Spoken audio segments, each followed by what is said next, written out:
Naked I came from my mother's womb, and naked I will depart. The Lord gave, and the Lord has taken away. May the name of the Lord be praised. What if your greatest losses in life weren't punishment, but permission? Hi, my name's Rod, and I appreciate you joining us as we explore Scripture together. Today we're in Job, chapters 1 through 4. Now, I love these three verses I want to read to you. Job 1:8. Then the Lord said, or asked Satan, have you noticed my servant Job? Right there it tells us that there's something about the relationship between God and Job. He is the finest man in all the earth. He is blameless, a man of complete integrity. He fears God and stays away from evil. Job 1:21.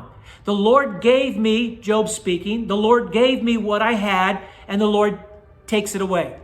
Praise the name of the Lord. This is just after he lost everything. And then Job 2:10.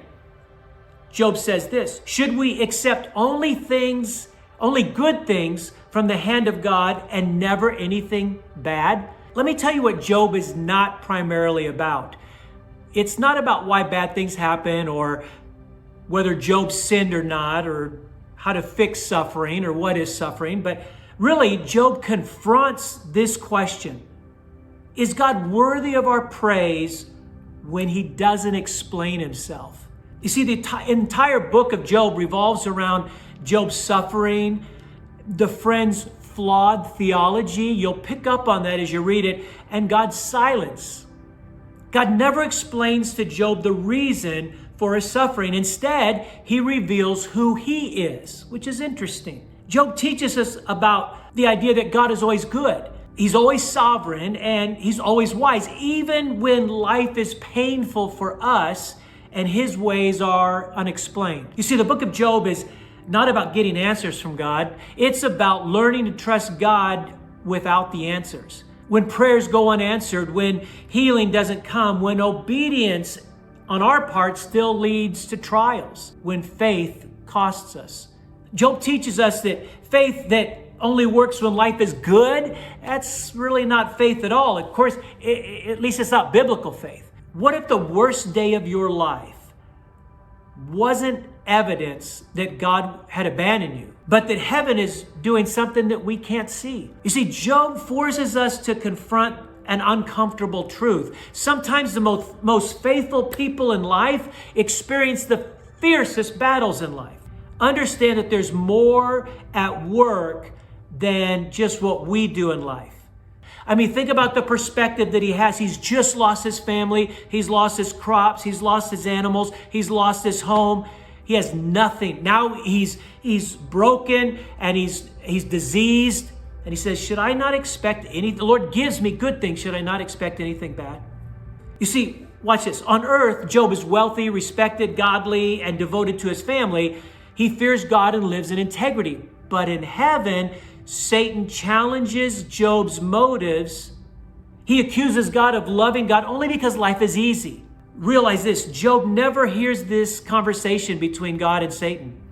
He never gets the explanation. He only experiences the outcome of the conversation, which is loss. So here's a few takeaways. Suffering is not always the result of sin. Job is called blameless and upright before anything bad happens.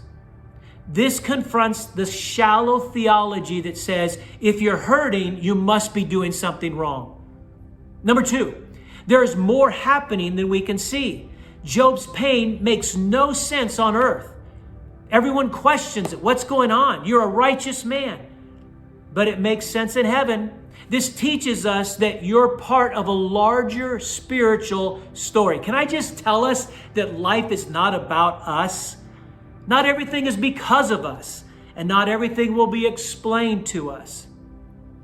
Number 3, God's worth is not tied to his gifts. Satan's accusation is clear. Take away your blessing and he'll curse you. Job's response proves God is worthy even when he gives nothing.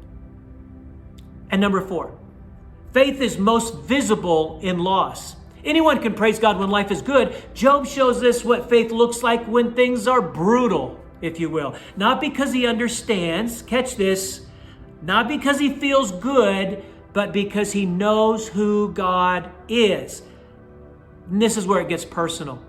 You can trust God without totally understanding him. So Job teaches us that faith does not require explanation, it requires surrender on our part. If God only made sense when life were easy, that's a small God.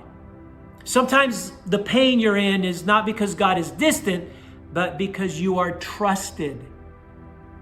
Your season might not make sense now, but it may be shaping you for more than you realize.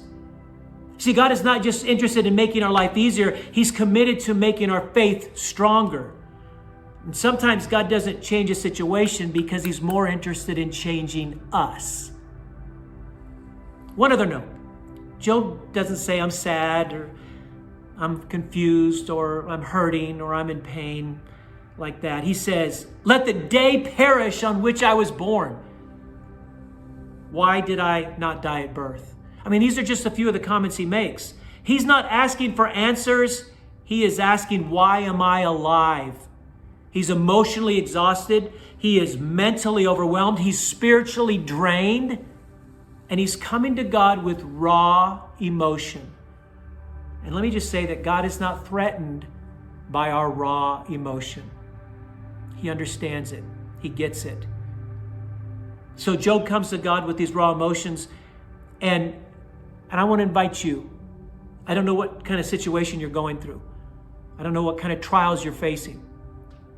But it's okay to go to God as a real person, with real emotion, real pain. And God, you may say, I don't understand it. I don't know why. But I'm not asking for an explanation. I'm just asking you let me be real, because you understand it. You went through a lot of pain yourself on a cross. You went through a lot of accusations and a lot of hurt. So you get it, right? So be real and let God help you. So Father, I want to pray for my friends that are going through some tough situations right now. And I want to ask you, God, to come, and as they're real with you, you would be real with them and reveal who you are more to them than they could have ever imagined in their life. And we thank you, Jesus. Amen. Hey, check out all our other videos that are out there. And I'd love to hear from you in the comments, and let us know that you're watching. And if there's something that we can pray with you about, put in the comments. We will pray for you. Thank you. We'll see you next time. Bye-bye.